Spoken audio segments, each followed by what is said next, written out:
Nosotros vamos a dar pase el día de hoy a nuestro bloque legal. Se encuentra con nosotros el doctor Marco Antonio Vila González y vamos a tener un tema que definitivamente yo sé que también va a ser de su interés, porque definitivamente pues a quién no le ha pasado, y mucho más en ese tiempo de pandemia, hay muchas dudas con respecto pues a las deudas con el banco. Así que vamos a darle la bienvenida al doctor. ¿Cómo está? Muy buenos días. Encantados una vez más de estar con ustedes, bueno, compartiendo un poco de conocimiento y, bueno, sobre todo tratando de absolver la duda de los televidentes, ¿no? Claro que sí. Doctor, este tema definitivamente siempre va a tener muchas dudas, ¿no? Y hay muchas preguntas que las personas se hacen, porque es justamente las deudas que se tienen con el banco en estos tiempos de pandemia.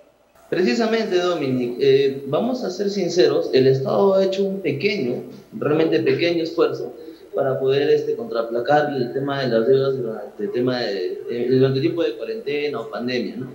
Ha sacado la ley, por ejemplo, la 31.050 o la ley 28.587. Sin embargo, repito, que no han sido pues como uno esperaba, no han tenido ese alcance, ese rigor que uno realmente como persona de a pie, como pequeño microempresario, lo esperaba, y más bien pues quedamos un poco en desventaja frente a las grandes empresas a quienes sí les ha llegado de repente un tema de reactiva, un dinero bastante considerable, ¿no? Repito que al pequeño microempresario, nunca se le ha brindado ningún apoyo.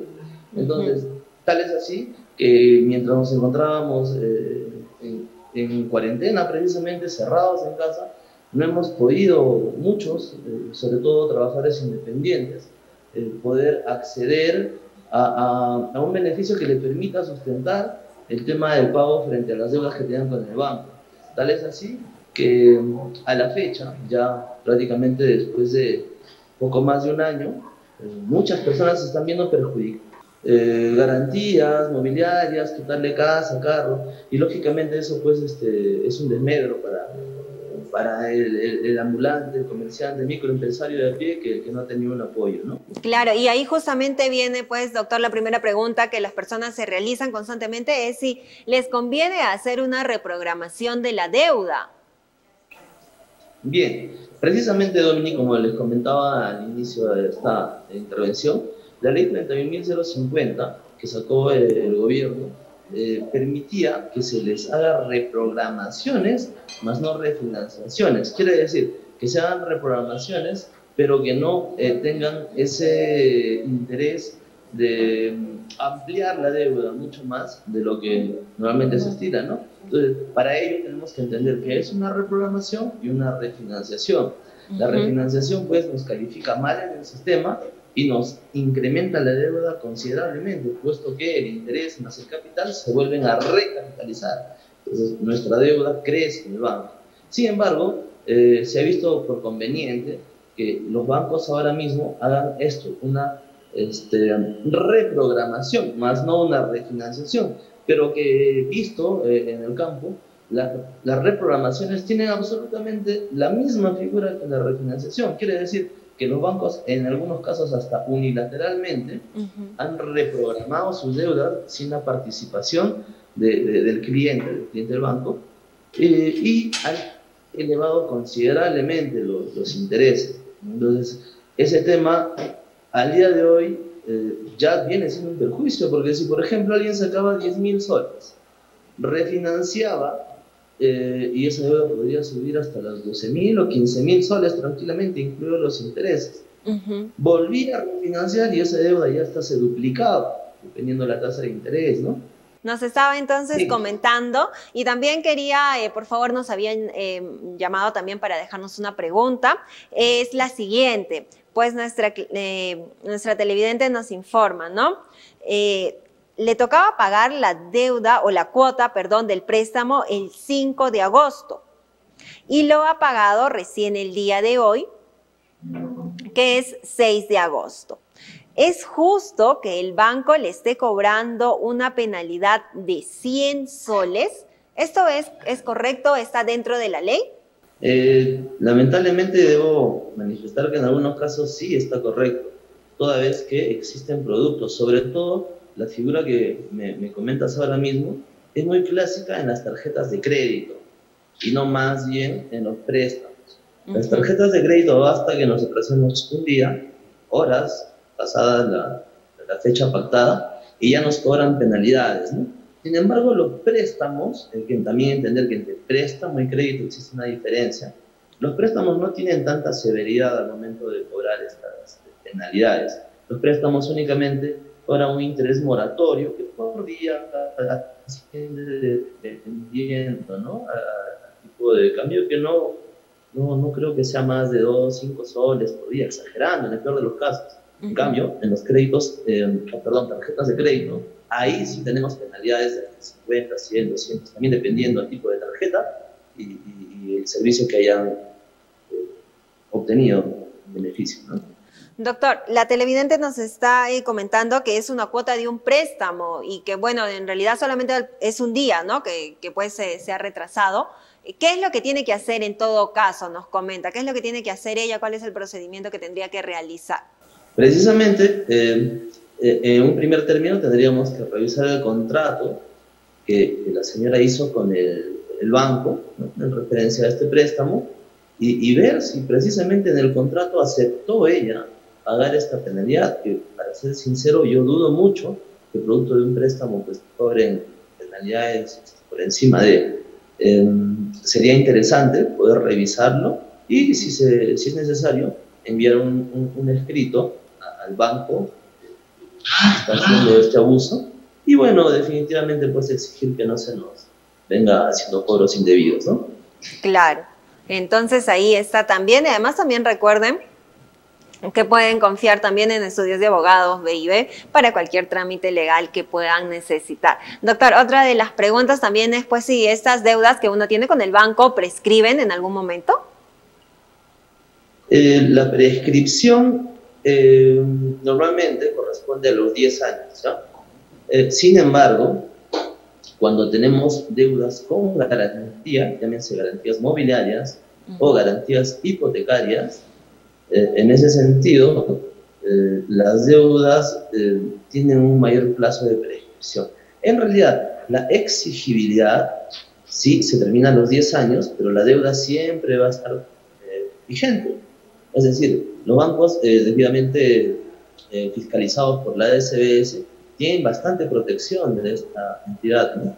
Y por lo mismo, una deuda entre naturales sí podría prescribir a los 10 años tranquilamente. Sin embargo, frente a entidades supervisadas por la SBS, esa prescribilidad es aún mayor y en algunos casos, repito, cuando son con garantías hipotecarias y o mobiliarias, este lapso de prescripción pues es una letra muerta. Doctor, y otra pregunta que pues también los televidentes y en realidad las personas en general se hacen es si hay alguna de las leyes que puedan estar en realidad a favor del cliente y cuáles son. A ver, es muy importante también entender que mientras uno mantenga una deuda, hemos visto ya por práctica que los cobradores del banco tienen una mala forma de actuar, ¿no? Vienen en grupos de 5, 10, tocan la puerta, en algunas ocasiones nos pegan papeles en la puerta, escriben, dan información a terceros, y eso está totalmente prohibido. Un cobrador de banco únicamente se remite al domicilio, entrega una notificación y se retira. No tiene por qué estar preguntando, dando información a terceros, ni mucho menos, ¿no? Haciendo otros actos que no les corresponden. La ley, tenemos la ley, la 29.571, que es el Código de Protección y Defensa al Consumidor, en el cual tiene básicamente un acápite en el que precisamente habla de esto, lo que les acabo de comentar, ¿no? La cobranza indebida. Asimismo, tenemos la ley 28.587, últimamente indicada. Tiene todavía una TD que ha beneficiado a uno u otro, pero finalmente, pues, en cierto modo, a algunos sectores sí ha aplacado. También tenemos jurisprudencia de la Corte Suprema, ¿no? O que recae en la resolución número 23.6A del 2010, que también beneficia definitivamente al consumidor, bueno, al cliente del banco, ¿no? Y finalmente también tenemos la ley 31.050, que es la que en cierto modo también ha tratado de aplacar este tema de los refinanciamientos y el cobro excesivo de intereses durante pandemia, sobre todo. Entonces, doctor, algo que usted dijo y a mí me llamó bastante la atención es porque sí, lo he visto, que muchas veces pues las personas van, como usted nos indicaba, ¿no? Van a realizar los cobros entre varias personas y pues chancan tu puerta, tocan y es un poco como incluso escandaloso, ¿no? Y esto entonces no está en la ley por lo que usted nos está indicando. Entonces, ¿qué puede hacer la persona que le estén realizando el cobro de esta manera? Bien, Dominique, en realidad nuestro estudio jurídico brinda una asesoría completa en referencia a los procesos judiciales que pudieran tener, el cobro abusivo del banco, que es lo que acabas de mencionar, y en un sentido hasta de repente la protección de bienes, ¿no? Para evitar perder alguna casa, carro que tal vez no haya entrado en garantía. Entonces, frente a ello, tenemos tres acciones, como te decía, el judicial, que lógicamente se trabaja mediante escritos, recursos y demás.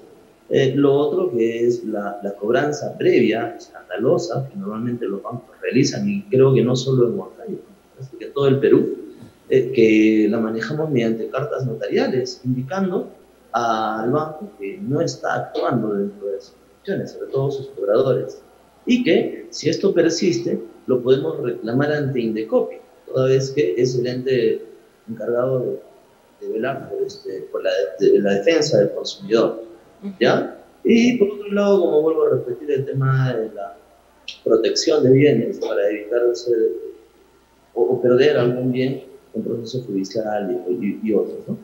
Doctor, la última preguntita que nos están realizando es si aquellos microempresarios que no han recibido el apoyo de Reactiva Perú pueden realizar algún reclamo, pueden hacer algún procedimiento. Lamentablemente, Dominique, algún reclamo, por el momento no. Ya se ha oído, ya por temas de gobierno central, presidencia, que van a lanzar nuevos bonos de Reactiva. Sin embargo, los que ya han sido beneficiados anteriormente, bien, quedaron. Y quienes no hayan sido beneficiados no pueden presentar reclamos, toda vez que en algunos casos, repito, el Reactiva Perú ha llegado a las empresas que informaban debidamente a SUNAT que tenían un correcto manejo, sobre todo de contabilidad, pero a las micro y pequeña empresa no les ha llegado una forma tal para poder realmente activarse. Les ha llegado un mínimo, capital bastante ínfimo, ¿no? Claro. Muy bien sabemos que los bancos, universidades y demás les ha llegado millones y millones. Sin embargo, la microempresa le llegó menos hasta de 5.000, 4.000, 2.000 soles, que son unos puntos que no han permitido reactivarse. Claro. Muy bien, doctor, muchas gracias por haber estado el día de hoy. Entonces, por favor, recuérdanos la dirección donde podemos encontrarlos. ¿Cómo no? Nos ubica en el Girón Trujillo número 308, el primer piso. Ahí estamos atentos a la visita de ustedes, sobre todo si vienen por referencia de la BESI, Canal 21.